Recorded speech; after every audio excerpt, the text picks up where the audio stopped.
turn myself on first. Hey, good morning to you. You're listening to OZZz on Smash Bros. Radio. Smash Bros. Radio is the only digital radio station in Jefferson County, Birmingham. Have award-winning shows that you can find on Smash Bros. Radio. Look us up. Smash Bros. Radio on Facebook, Radio on YouTube, and Facebook on Smash Bros. Radio on Instagram. I'm Oz. You can find me. You can find me shit. You can find me everywhere. I am not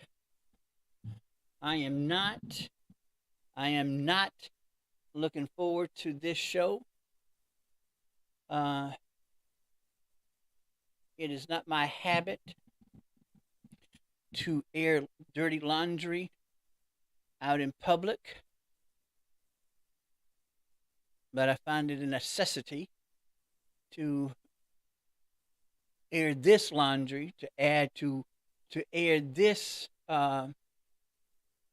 petty bullshit that happened over the weekend. But before I get into that, I need to make some announcements. Ursula Smith, the Brown Sugar Nutcracker. Listen, if this is your first time listening, I'm a community-based radio show. I do anything that deals with the community.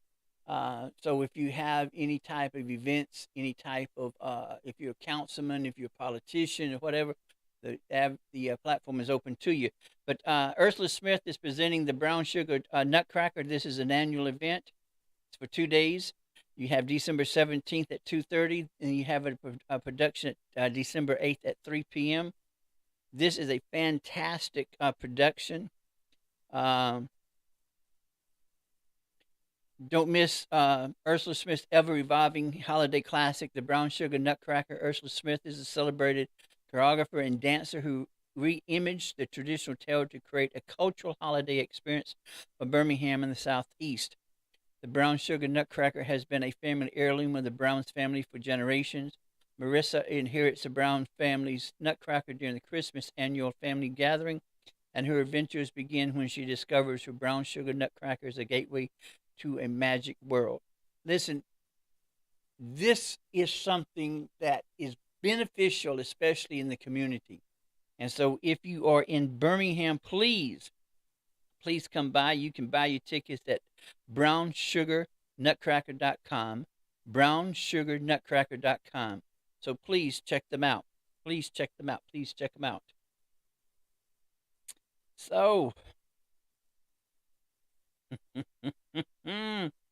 my state. As you can see, I am an alumni of Alabama State University, a proud alumni of Alabama State University. I was appalled. I was disappointed. I was angry. I couldn't believe what was transpiring. I could not believe what was transpiring before my eyes. Before I begin, let me give you some criteria because I don't want some type of delusional idiot to tell me, well, why that white man ain't got no reason to talk. Let me tell you. Let me give you my credentials. I am more state than some of you are. I am more state than what some of you are. I'm old state. I was blessed to have been on campus. I was the only white person living on campus during that time. I arrived at state in 79, and I was only white living on campus. I lived in Benson Hall. I was at state when the housing office was located in the bottom of Simpson Hall, which is right next to Men's Benson. Mrs. Julia's office was there. Wayne Ruffin worked with Miss Julius. I was there with Dean Ferrier and Dr. Smith, Dr. Dean Percy Vine, who was the dean of the School of Business. It was because of his vision that the School of Business rose to the prominence that it is today. And that is from Dr. Percy Vaughn. I was there when Dr. Eunice Warren Moore was there. Dr. Moore was the first female dean that was hired by Dr. Watkins. I was there when Dr. Witcher was there. I was there when Dr. Clifford Bibb was there. Mrs. Thelma Rice, Mrs. Bertha Underwood, Mrs. Cannon, Dr. Walton, Mrs. Harris, Doctors William and Norma. Oh goodness, forgot the name. That's really pathetic and embarrassing. Walton. I was there for them. I was there when they had the laundry room on the bottom of Bessie Benson. I was there when Queen Esther Hines was the dorm director of Bessie Benson. If you had sheets that was provided by the school, you would have to take your sheets and towels to the laundry, which was at the bottom of Bibb Graves. I was there when you had to go to 8,000 places to get enrolled. It wasn't mainstreamed as what it is now. You have one location to go to. There were about 8 buildings that you would have to go to register for classes. I was there when you had to sit in iron metal seats outside the financial office in Council Hall.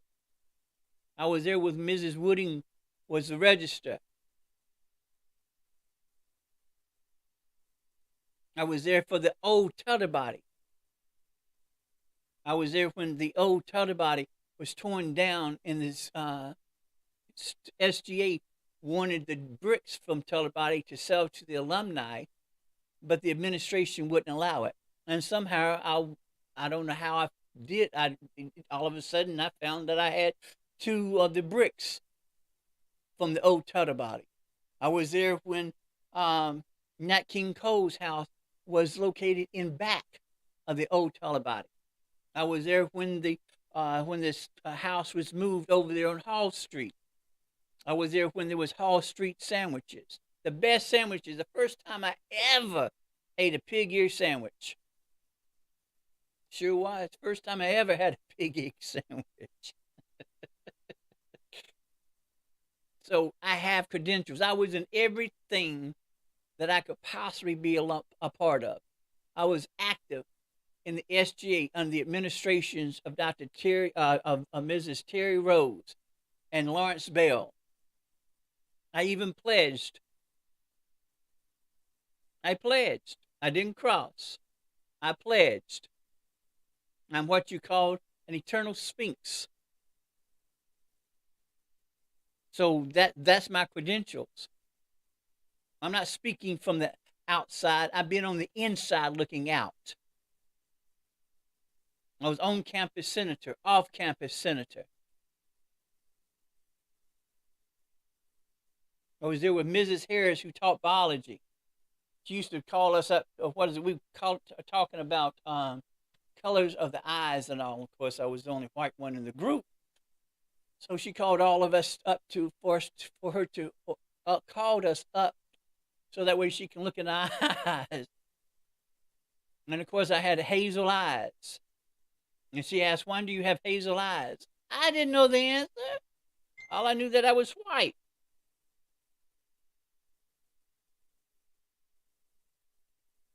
I was in Dr. Norman Walton, African American history class. Of course, the only white again. You had 3 Nigerians, 1 male and 2 females. Dr. Walton went around the class and asked what lineage, what was our ancestry. Of course, the Nigerians said they were Africans. Then he got to me and asked me, Mr. Humes, what are you? And see, Dr. Walton would visit my dean, Dr. Eunice Warren Moore. I worked in Dr. Moore's office as a student worker. And I told him, I said, I guess I'm a mutt. I can tell you what I'm not to make it easier. So he went to this young lady behind me. Now, she wanted to be called Deborah, and her name was Deborah.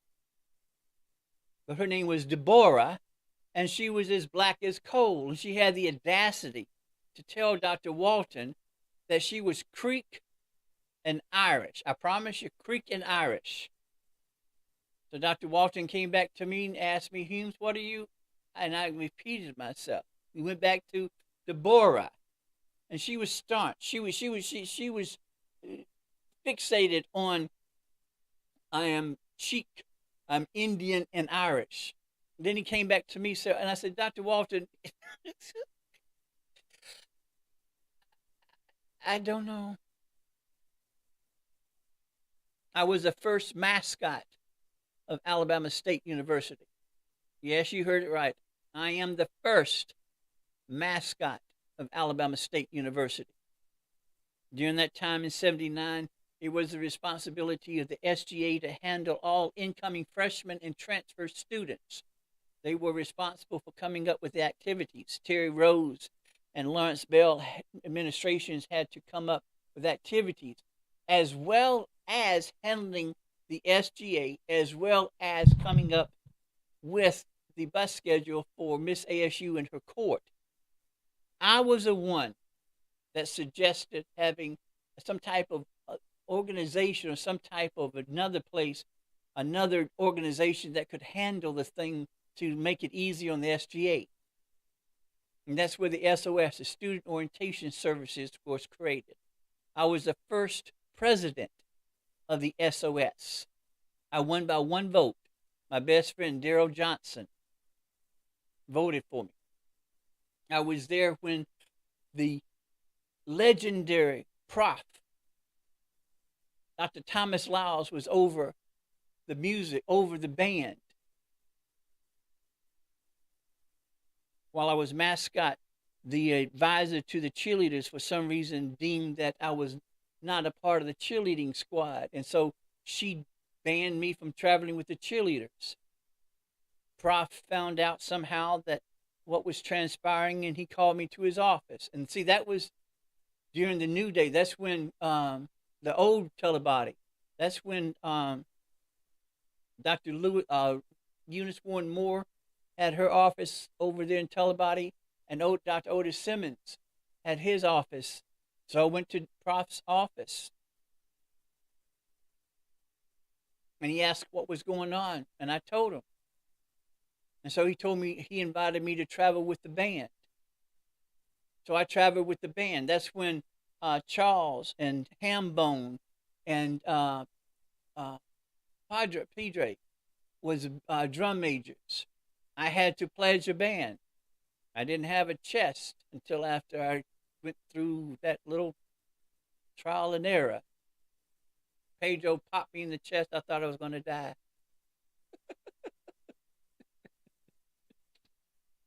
So I was there. Dr. Walton was the one that gave me permission to have the first mascot outfit. The first mascot outfit, or the second one, the first mascot outfit was created on campus.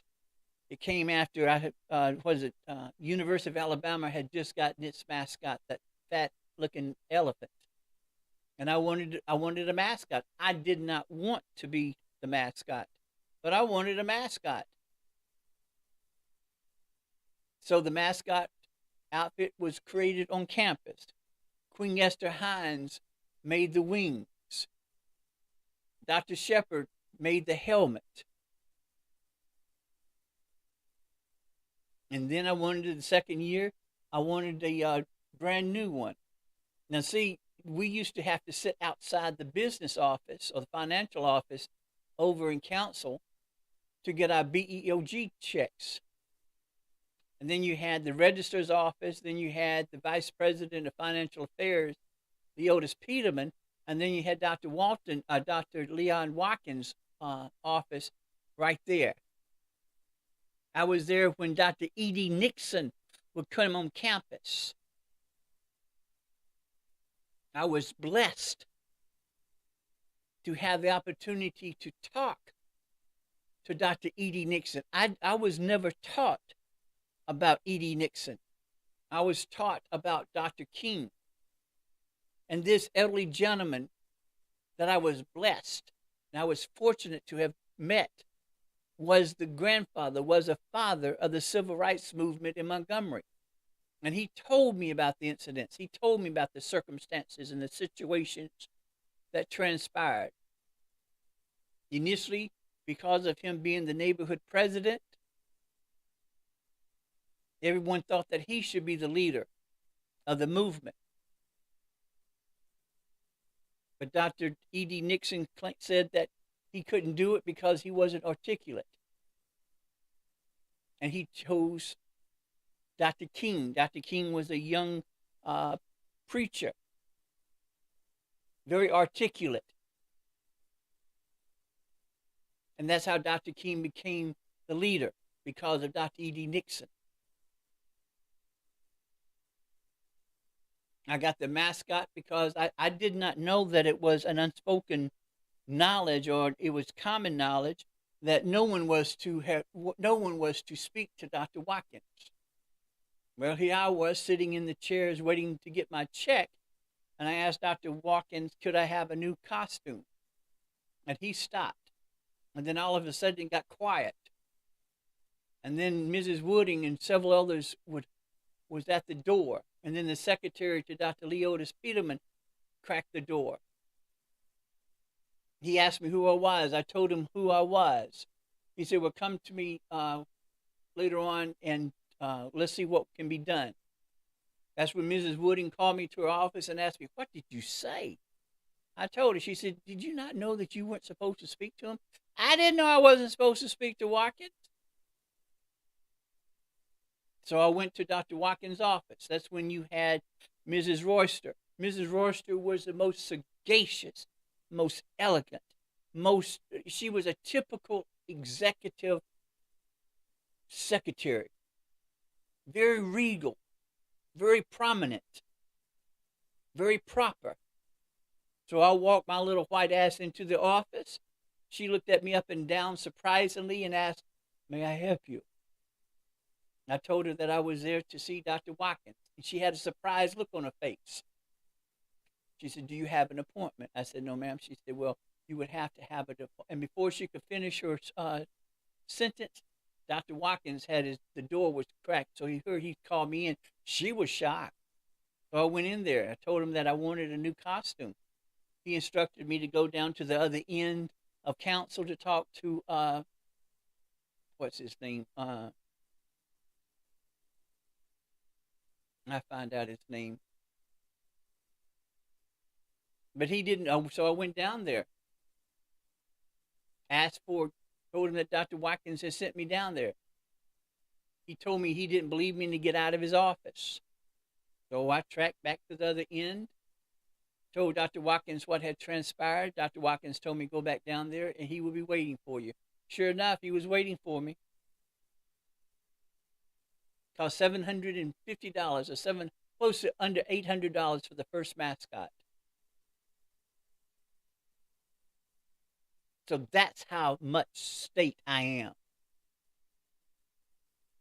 Now, I was appalled at the transaction that happened during homecoming.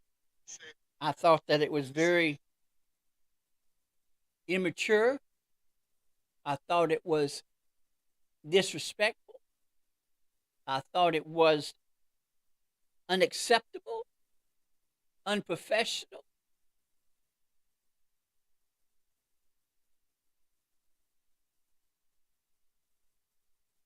I couldn't even believe that it had transpired. And then what really got me started was when I read some of the comments. Now, Coach Robinson had the audacity to do some type of weak down apology of what he had done on the field. He said that Coach Sanders had disrespected him and his team. Let me play you what he said.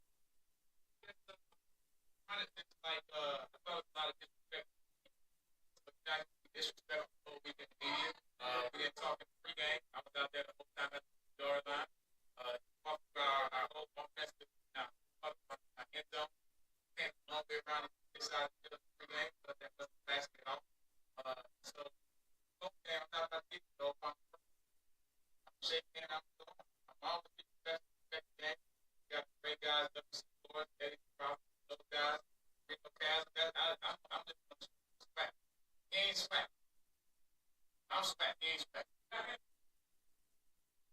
First of all, if you would go to TikTok or if you would go to my Instagram page, you would see where Coach, it was a tradition. It was what he always did, Coach Sanders. So he didn't arbitrarily just all of a sudden, and plus, two, he did not walk through. He went on the side. And then what really pissed me off, and I think that the football player that was disrespectful, I don't care what you were talking to an elder. You missed out on a chance of getting a head start.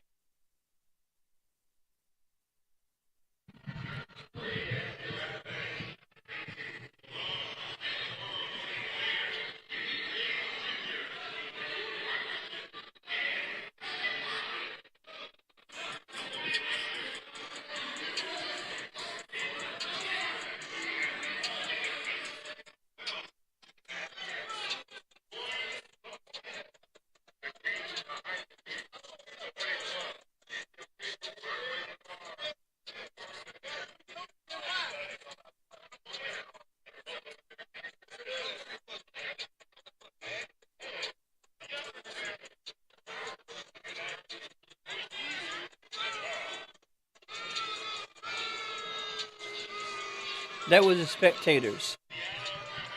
Now listen to what these football players said. And he was walking on the side. He did not walk through the state's players. He walked on the side of them.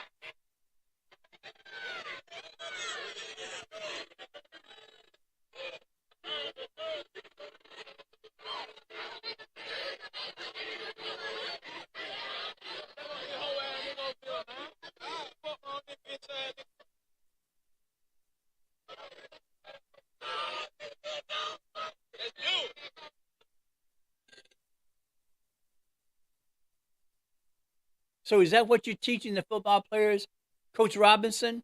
Are you teaching your football players to be disrespectful?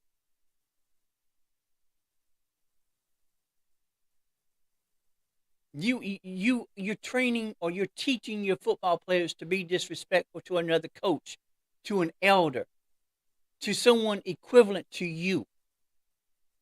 You, of all people, an alumni of Alabama State University, not only embarrassed yourself, but you embarrassed the university, you embarrassed the faculty, the staff, the alumni, the students, because your feelings were hurt. And then you had the nerve to talk about how he disrespected the program.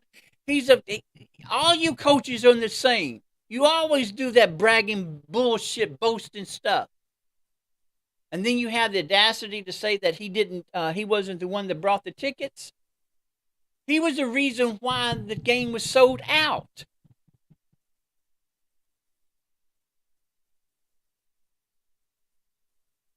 Now you know that you are the same caliber. You are the same level. Both of you come from, and see, another thing when you, let me play that part. Because I think technically what you're saying that he's not black enough. Yes, we staying up front is just like a lot of disrespect. So you're not gonna be disrespectful we can be here. We didn't talk in the game. I was out there the whole time at the storyline. Talk about our own offense. Now talk about our end zone. Can't all be around this side of the field in the game, but that wasn't classic at all. So okay, I'm not about to get you though. I'm shaking and I'm going. I'm always be best the game. We got great guys up to support Eddie Crawford, those guys, Reno Kaz. I'm just gonna show you swag. He ain't swag. I'm swag. He ain't swag. He ain't swag. He ain't swag. I'm swag. Now you can perceive that in a lot of ways, but my perception is that you're claiming that Coach Sanders isn't black enough because initially he attended Florida State and then he went to the NFL. whereas you came from an HBCU. You came from Alabama State University. You were a chemist major. But for those of you who didn't know, Coach Sanders in 2020 graduated from Talladega College, which is an HBCU in business administration with a concentration in organizational. So, and plus two, he has 3 years under his belt with Jackson State, whereas you only have 1 year with Alabama State.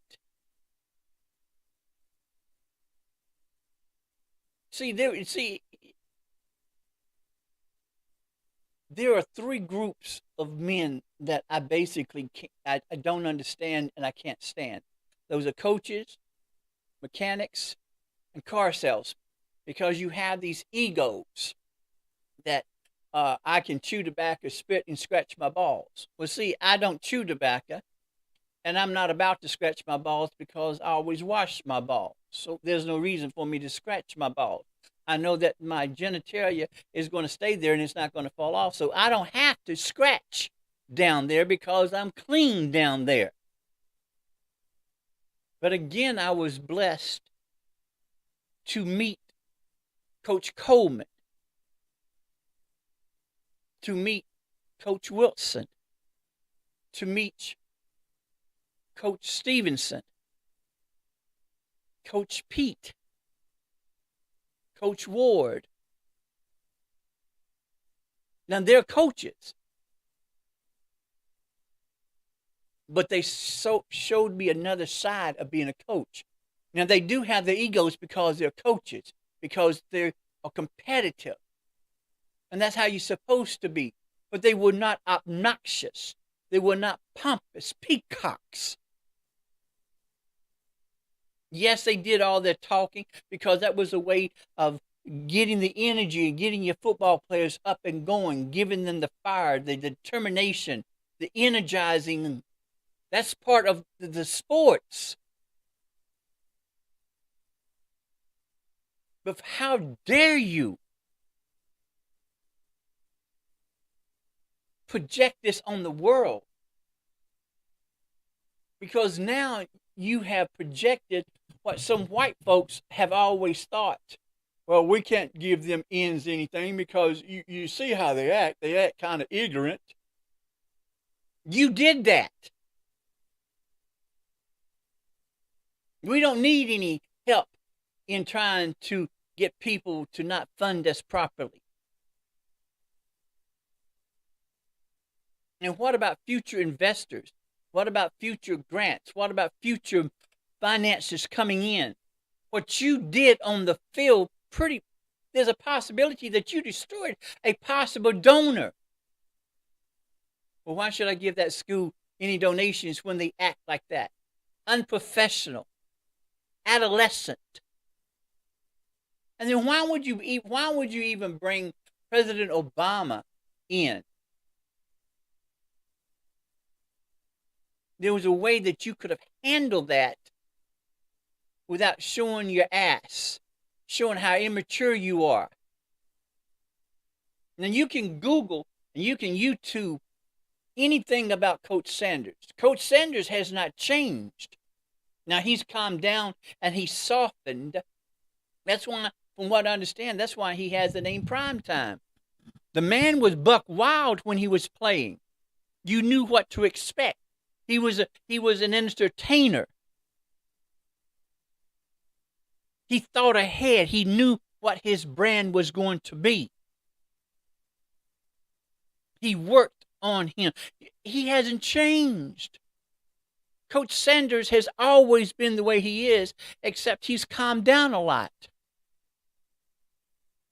And then when you see that after every game, he tells his football players, you're not to wear your slides. You're not to wear any wife beaters.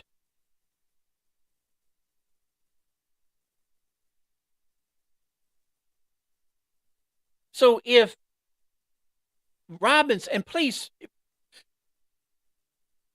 anyone could have the name Eddie Robinson does not mean that he's related to the legendary, one of a kind, better than Saban's, the coach Eddie Robinson from Grambling. And why would you even put an individual, why would you even compare Coach Robinson to the coach from Grambling? That's a disrespect to the coach from Grambling's stellar reputation.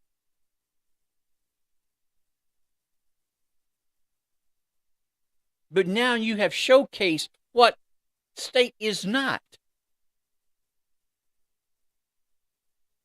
I was at State when we started having trouble with Troy State of Montgomery, when we were having trouble with Auburn University of Montgomery, two white universities against one historical black university, a HBCU. It was understood, or it was supposed to have been understood, that there would be no dormitories. There would be very few classes over at AUM. Now look at AUM. AUM is similar to UAB. And at one time, it was harder to get into AUM than it was to get into the mother campus, Auburn. Then you have, and it was understood that Troy State was to come to Montgomery and only have those night classes for adults. I was at State when they had Simpson Hall, which was a female dorm next to Men's Benson Hall. And if you were on the third floor of Men's Benson Hall, you could look into the room over at Simpson Hall and watch the girls undress and do whatever. Not that I participated in that, of course. I just heard. I was at State when on Fridays you had the witching hour. Wayne Ruffin and his troop would visit the 6th and 7th floors. None of my business. I was there when the church was there before they put in the honors dorms. Now, allegedly, I don't know if it's true, the church that was located on campus was a church that Mrs. Rosa Parks attended. But white folks are going to be white folks. So all of a sudden, Troy State of Montgomery bought Paramount Theater and the theater across the street. So now you have the Rosa Parks Museum, which could show that, well, we can't be prejudiced because we have Rosa Parks here. Why could not it be the same over at State? Why could not State have been the location for the Rosa Parks Museum? Yes, now they have a bus and a plane, but that's after the fact. We don't need any help when it comes to negativity. We don't need any help from outsiders trying to destroy us when we have ourselves trying to destroy us. Then you had a football player who cussed the water girl, called her a bitch and hoe. Why would you do that? You had Coach Sanders that did not walk through the football team. He walked on the side, and it's customary. He's known to do that. That's what he's always done. And then you have these football players calling him a bitch-ass hoe. Disrespectful. Now, I could understand the spectators booing him because he's a coach from the opposite team. But a football player disrespecting a coach and an elder? Unacceptable. Some type of disciplinary action should be taken against those football players.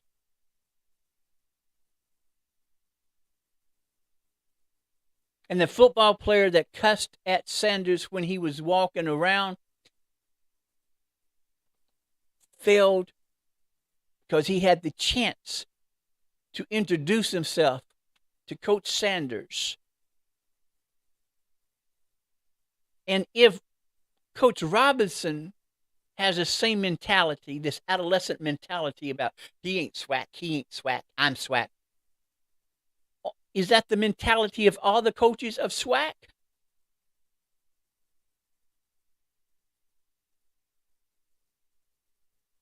I'm just saying.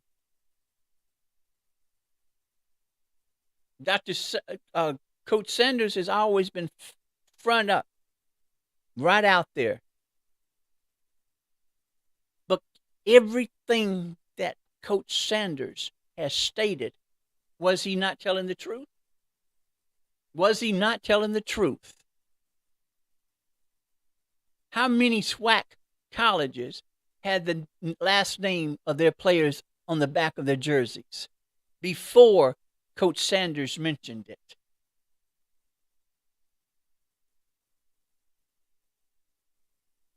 How much recognition did the HBCUs have before Coach Sanders came? He's offered to support, to bring prominence to the HBCUs, to bring the prominence to SWAC. And y'all want to act like a bunch of adolescents? He hasn't changed. Y'all was rooting for him, and you had his back or whatever until he came to SWAC. He did not have to come to SWAC. But he's using his notoriety. He's using his platform to help SWAC. And if you're so damn pompous and have that peacock mentality to understand that he's not holding back, he's trying to help SWAC, and you're not taking advantage of what he's trying to offer, well, then you need to be fired and replaced. If you're not using his prominence to get some type of support for your football players, to get some type of recognition to your football players, to your program, you need to be fired.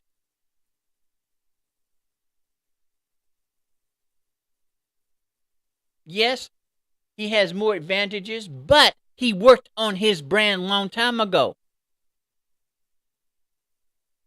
You remember some time ago I told you my favorite quotation that Dr. Eunice Warren Moore wrote in my book by Henry David Thoreau. And this fits Coach Sanders. This quotation is Coach Sanders. And this quotation is by Henry David Thoreau. If a man advances confidently in the direction of his dreams and endeavors to live that life which he has imagined, he will meet success unexpectedly in some common hour. That was Sanders. That was Sanders.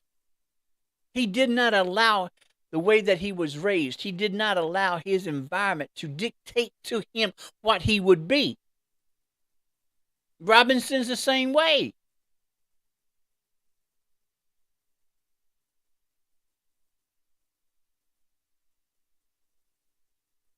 Yes, he has prominence. Yes, he has the money. Yes, he can say whatever he wants to without any fear, because what would you want to do? But the coaches of SWAC have that same prominence, have that same power, have that same strength if they will gather together and make demands. But because they're not making the demands, and because they're not having the confidence to stand up to the white people, to the white establishments, now you have AUM who has grown tremendously. And now you have Troy State of Montgomery that's not only doing adult classes, but also have morning classes, going against what the agreement was. I didn't have it easy at State. I was not welcomed at State. I had to earn that respect. As I mentioned before, I was the first president of SOS. It was my idea to have an SOS program. I was active at SGA. I lived on campus. I was one of 3 or one of 4 students to be on the inauguration committee for the inauguration of Dr. Randolph, who took Dr. Watkins' place after Watkins retired. I can tell you about Beverly Hall's attic. I can tell you about activities in McGee Hall.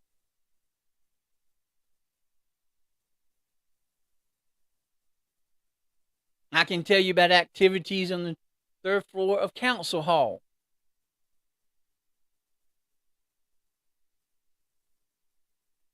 I can tell you all about that.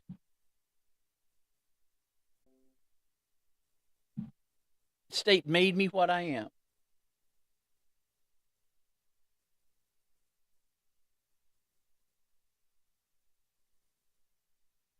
State prepared me for Birmingham.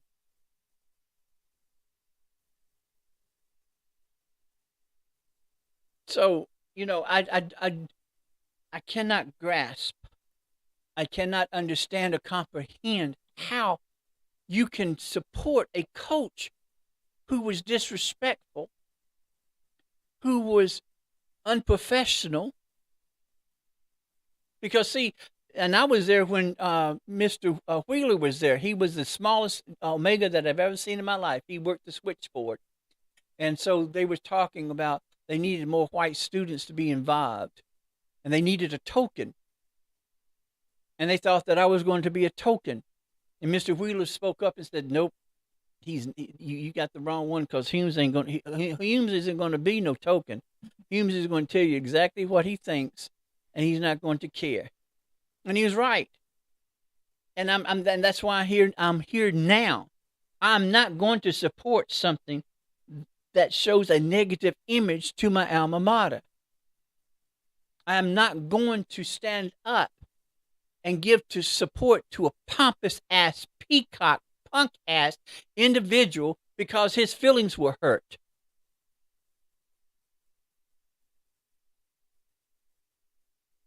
And I'm not accepting it. And I'm not, with no respect at all. None whatsoever. I do not support Eddie Robinson. Not related to the Eddie Robinson from Grambling. I do not support you, Coach. Now, you might help a little bit if you find out who those football players are and have some type of disciplinary action against them. They disrespected an adult. They disrespected a coach. They disrespected an elder. Now, you may have ruined the chances of Coach Sanders even helping State.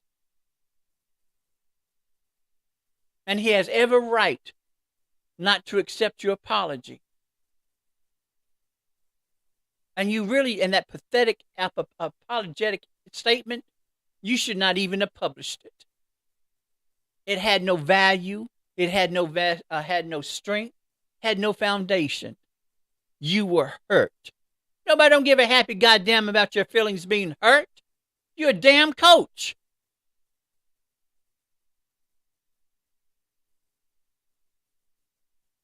But you have a lot to undo.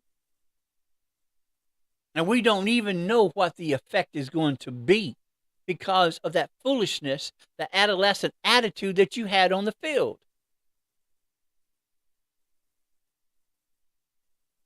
And yes, because of Sanders being Sanders, and because of knowing how to get the support, he did what he's supposed to have done. He sold out the game. He sold it out. And whether or not you wish to give him credit for it, I don't care. He was the one that the game was sold out. And why would you even have Jackson State as an opponent in a homecoming? Why would you do that? And plus, too, let me diagram a picture of Sanders when he had a Gerald curl. Did you not? I'm just saying. Did you not?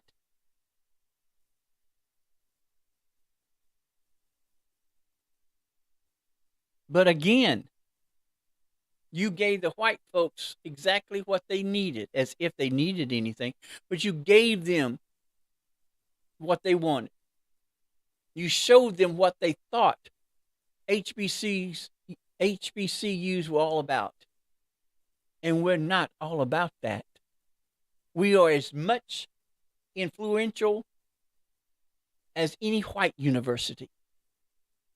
We just have to work harder because of the environment. Now, we've been blessed at State because we have a partnership with AUM.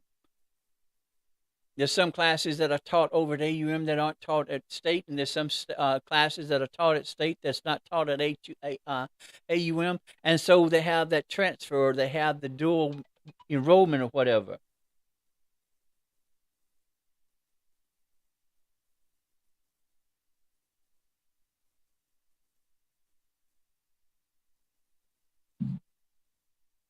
Now, we do have that. But the point is, there wasn't supposed to be at AUM. There wasn't supposed to be a Troy State of Montgomery.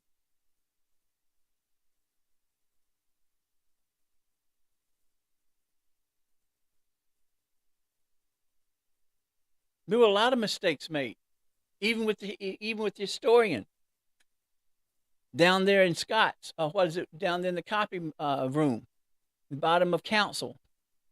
They had the authentic, the printer that Mrs. Johnson used to print the flyers for the civil rights movement, but somebody threw it away. And then the historian had the audacity to tell me, well, we have a replica. I don't give a happy God about the replica. You had the original machine.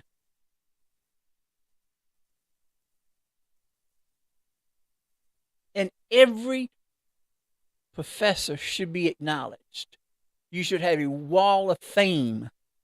You should have a wall of fame for for Mrs. Thelma Rice, Mrs. Bertha Underwood, Dr. Eunice Warren Moore, Dr. Percy Vaughn, Mrs. Alice Harris, Mrs. Teresa Cannon.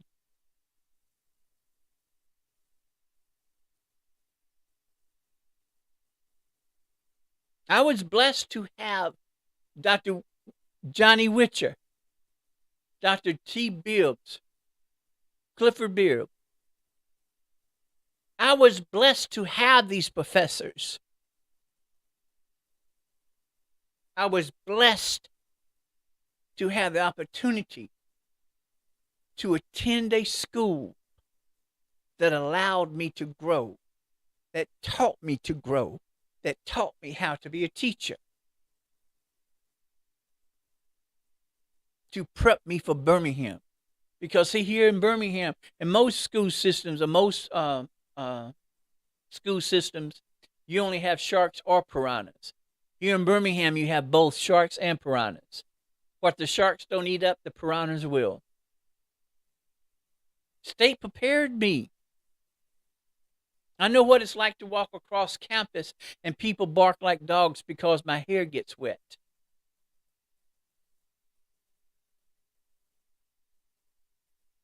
I was accepted by upstate. I was accepted by people from New York, people from Michigan, people from Chicago quicker than I was from individuals from the South. Jimmy from the Bronx was my best supporter. He used to call me his white N. He used to embarrass the hell out of me. We would sit outside Men's Benson. We was outside one day. And he said, watch. I said, what up? He said, watch. Watch in 5 minutes. So he started counting down from 5.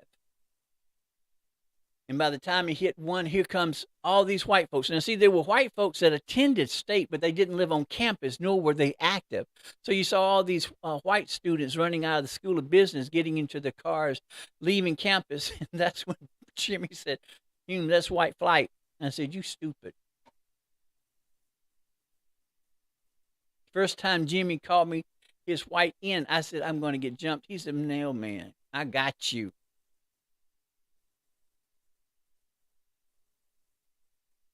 I was blessed, and I have an Alabama State University car tag. I will always have an Alabama State University car tag. No matter what other school I have attended. But State prepared me for Montevallo. State prepared me for Sanford.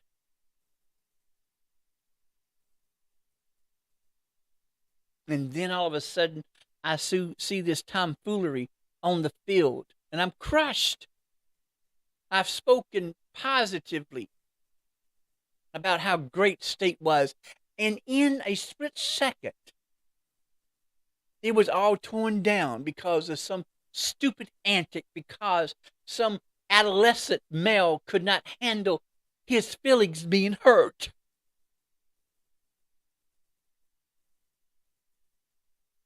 And then to hear the football players cuss at a water girl and cuss at the coach. Unacceptable. Unacceptable.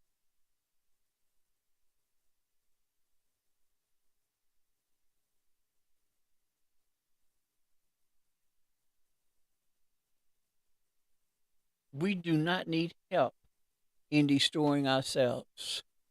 We need to start building each other up. If you have someone that is, and I was there when Donald Watkins tried to get the stadium. Oh, and I was there when Hall Street Sandwich Shop was there. Donald Watkins tried to get the stadium built. It was supposed to be built over there where the projects are. And then they changed up because Joe Reed got involved. And I was there when Joe Reed owned the land across from Carter Hill, and he wouldn't sell it to the school. And what he was going to sell, advertise anything that he dealt with. Was supposed to cross Forest Avenue. But again, because of individuals getting involved, now we couldn't go across Hall Street, Forest Avenue, because the white doctors would not sell the land. But the stadium was supposed to be compatible to the stadium that A&M has. But we're happy with what we have. Understand that. We are happy. But we don't need help in destroying ourselves. You have an individual that can serve as a vessel to bring SWAC up to where it is supposed to be. To streamline the path of the players from SWAC making it into the NFL. But no, all you want to be was just have these little boy attitudes and that, well, I'm going to take my marbles and go home. Get up off of your little jealous ass peacock mentality. Come together as men that you are.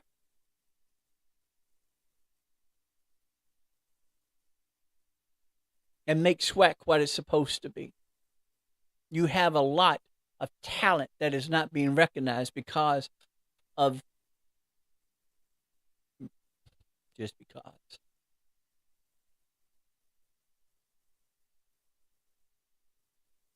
So, is my hope that something can transpire or something good can come out of this? And I know that it will. I hope that I have not.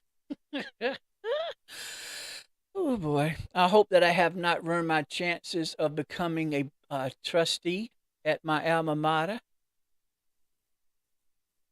But I'm claiming it. So if it's mine, it's going to be. So no matter what I've said, if I have offended anybody, I don't give a happy goddamn. I don't apologize for anything that I've stated. I stand by it. Robinson, you have a lot of work to make up. You have an image to polish because you have tarnished that image. And then what is most unforgivable is that you are an alumni of Alabama State University You of all people should know the importance of maintaining a positive image. Now, Coach Sanders already said he ain't studying your ass about your apology because you showed your true self. He ain't swag. He ain't swag. I'm swag. He's much swag and probably more swag than your ass. But I still question, why would you say that? Did you say that because he started over at Florida State and then went to the NFL? Whereas you started with an HBCU? But yet Sanders graduated in 2020 from Talladega College, which I think is located in Alabama down 280, which is a historical HBCU, who has a prominent, mural on the walls.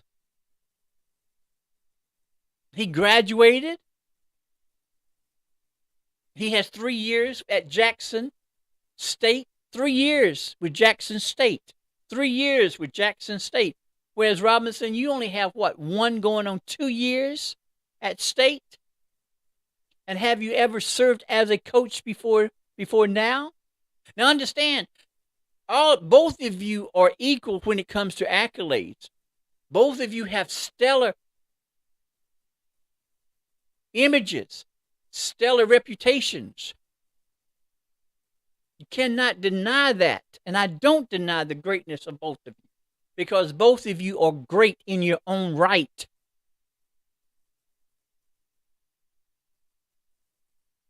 But Coach Robinson, you have a lot to do to make up, because you have totally tarnished the reputation of my alma mater, your alma mater. But again, I ask that the football players who are out of place, who disrespected the water girl and who disrespected the coach, some disciplinary action be taken against them, because it's only right. Oh boy. Well, I appreciate you stopping in. And if I made some of you mad, I don't care. You'll find Smash Bros Radio on YouTube, on Instagram, on Facebook.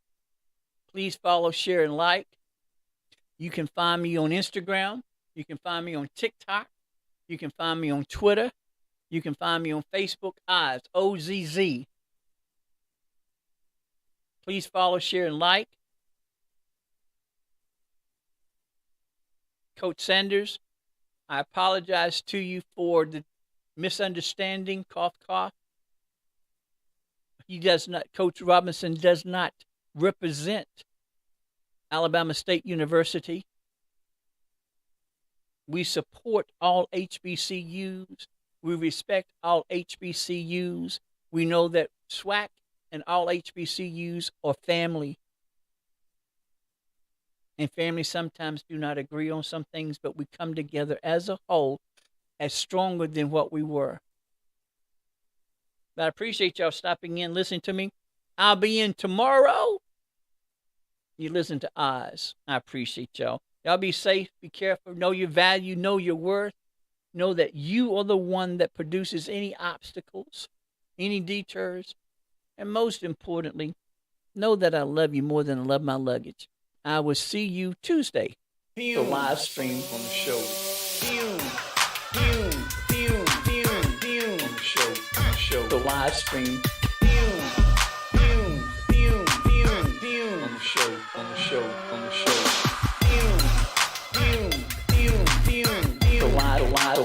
The live stream.